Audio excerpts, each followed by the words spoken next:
Dari kami sih kita sebenarnya, melihat bahwa walaupun nanti akan ada tapering ya, dimulai paling cepat itu adalah akhir tahun, tapi saya pikir ini cuma lebih pembahasan skema, tapering tersebut ya. Karena tentu saja yang coba dilakukan oleh, The Fed nanti mereka berusaha untuk supaya tidak, istilahnya melukai, atau hurt daripada ekonomi pada saat melakukan tapering tersebut. Apalagi kita tahu bahwa saat ini memang berbeda, sangat berbeda dibandingkan dengan let's say tahun 2008 ya, pada waktu mereka mulai melakukan tapering di 2011. Jadi, saya pikir, ada perbedaan yang cukup, banyak antara saat ini ekonomi saat ini dan ekonomi pada waktu sesudah, global financial crisis. Jadi mungkin skema ataupun langkah-langkah yang dilakukan oleh The Fed yang mungkin sedang dibahas dan menurut saya, mungkin dampaknya tidak sama persis dengan, tapering off pada waktu sebelumnya, yaitu taper tantrum yang ditakutkan akhirnya, sangat merugikan ekonomi daripada emerging market, salah satunya Indonesia.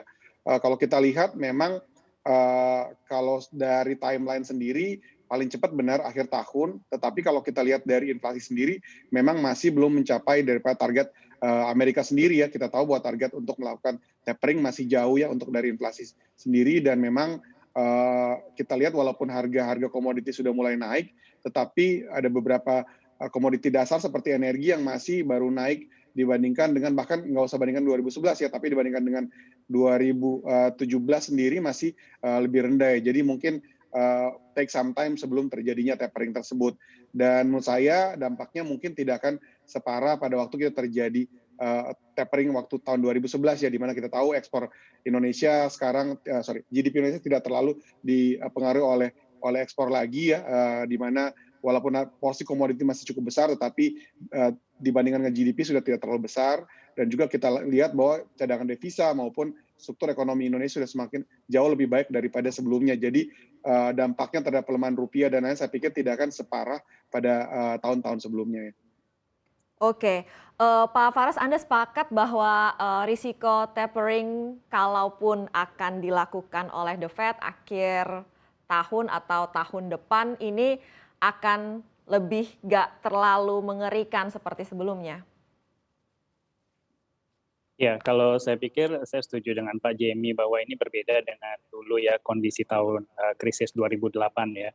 Jadi, dari magnitude ekspansi balance sheet The Fed juga sebenarnya jauh berbeda. Dulu tuh mungkin ekspansi balance sheet cuma sekitar, 100 sampai 120 miliar, sekarang mungkin 3 triliun gitu. Jadi mungkin hal ini sebenarnya yang membuat, masyarakat khawatir ketika tapering apakah dampaknya, buruk seperti dulu. Tapi, memang berbeda. Pertama, tadi dari magnitude memang beda, tapi, berbeda dengan impact dari risiko yang lebih tinggi. Tapi dulu ketika, di-sounding akan melakukan tapering di 2013, market tuh langsung bereaksi, kontraksi ya, baik di pasar saham maupun obligasi. Kemudian taperingnya sendiri baru efektif mulai dijalankan, oleh The Fed itu sekitar tahun 2014, kemudian bertahap sehingga turun terus balance sheet ke 2020. Pada saat itu yang mungkin akan mirip adalah reaksi awalnya ya, reaksi awal market akan mulai adjust dulu, terus kemudian sejalan tapering yang baru dieksekusi, market sebenarnya pada saat itu seharusnya sudah lebih lebih tenang gitu ya, lebih stabil. Mungkin kedua hal ini mirip.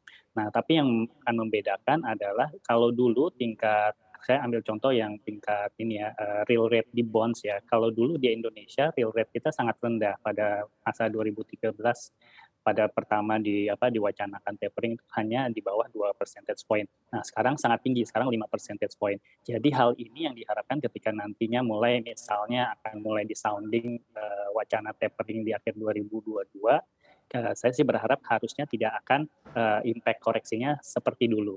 Ditambah dulu yang waktu koreksi 2013 awal tapering itu ada hal lain juga yang isu domestik yang cukup signifikan. Pada waktu itu tuh harga minyak, harga BBM kita naik sehingga inflasi kita juga pada bulan Mei 2013 itu lompat ke 8%.